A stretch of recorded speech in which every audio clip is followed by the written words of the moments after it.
নমস্কার বন্ধুরা, আমাদের রান্নাঘরে সবাইকে স্বাগত। অনেক সময় আমাদের একদম মুখে কিছু খেতে ভালো লাগে না, আর সেই সময় যদি এই রেসিপিটা বানানো যায় তাহলে কিন্তু ভীষণ ভালো লাগে।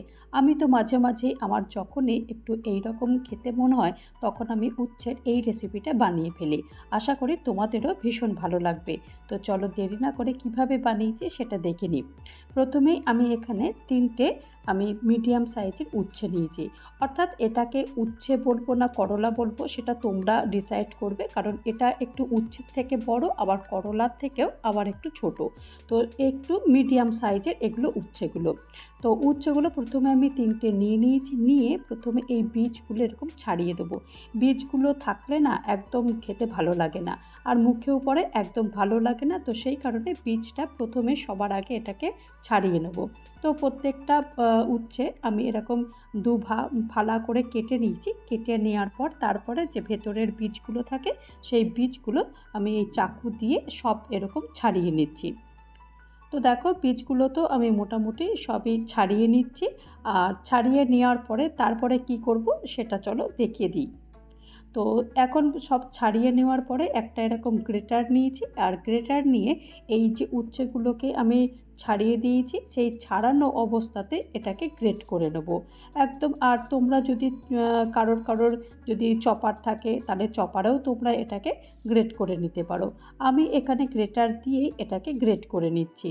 চপারে গ্রেট করলে অনেক সময় অনেকটা ছোট বড় থাকে, কিন্তু গ্রেটারে গ্রেট করলে একদম সমস্তটাই কিন্তু একদম মানে এক লেভেলে থাকে।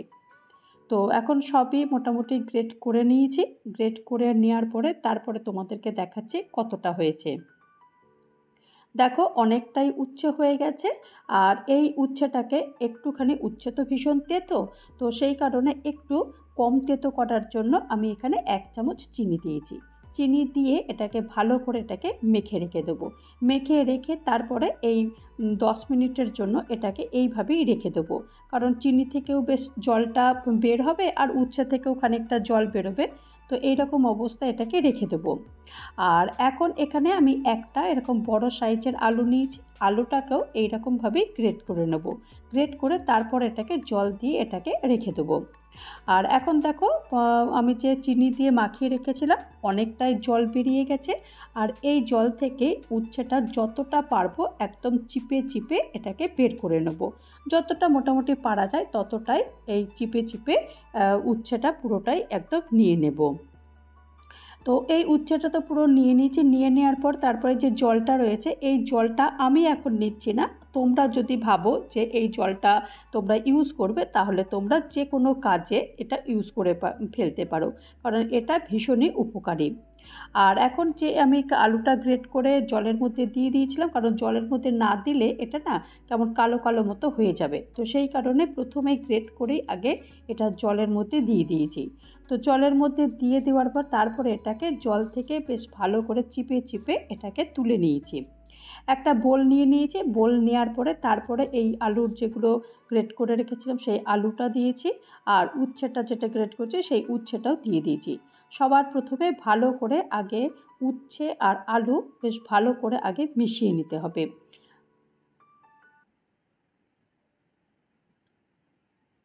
আলু উচ্ছে ভালো করে এটাকে মিশিয়ে নিয়েছি। তারপরে কিছু উপকরণ দেবো। তার মধ্যে এখানে প্রথমে 1 চামচ আমি বেসন দিয়েছি, 1 চামচ আমি চালের গুঁড়ো দিয়ে দিয়েছি, আর স্বাদ মতো একটুখানি কালো জিরে দিয়েছি। এটা তোমরা দিতেও পারো, নাও দিতে পারো। আর 1/2 চামচ মতো একটু হলুদ দিয়েছি, আর স্বাদ মতো নুন দিয়েছি, আর 1/2 চামচের মতো একটুখানি লাল লঙ্কার গুঁড়ো দিয়েছি। এখানে চাইলে এখানে কাঁচা লঙ্কার কুচিও দেওয়া যেতে পারে। আমি কাঁচা লঙ্কার কুচিটা দিলাম না, কারণ আমার বাড়িতে মানে বাচ্চা আছে, অর্থাৎ আমার মেয়ে আছে। মেয়ে কিন্তু এই কাঁচা লঙ্কাটা খেতে পারে না, তো সেই কারণে আমি এখানে কাঁচা লঙ্কার কুচিটা দিইনি। তোমরা যদি কাঁচা লঙ্কার কুচি দিতে পারো তাহলে তো ভীষণই ভালো হয় খেতে। তো এটাকে ভালো করে এটাকে মেখে নিয়েছি।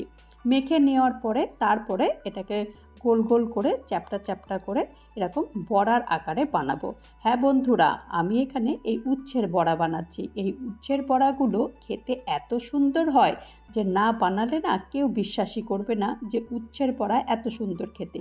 আর এই বড়াগুলো বানিয়ে যখন বাড়ির সবাইকে খাওয়াবে সবাই না অবাক হয়ে যাবে।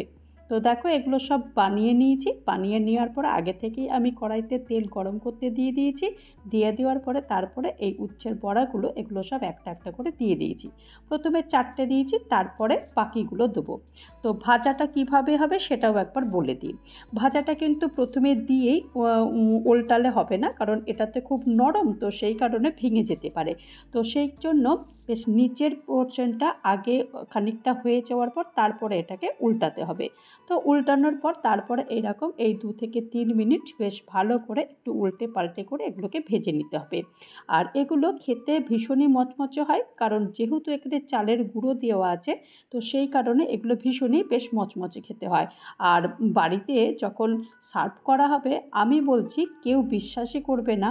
তোমরা যদি কেউ না বলো যে এটা উচ্ছের বড়া, তাহলে কিন্তু কেউ বিশ্বাসই করবে না যে এটা উচ্ছের বড়া।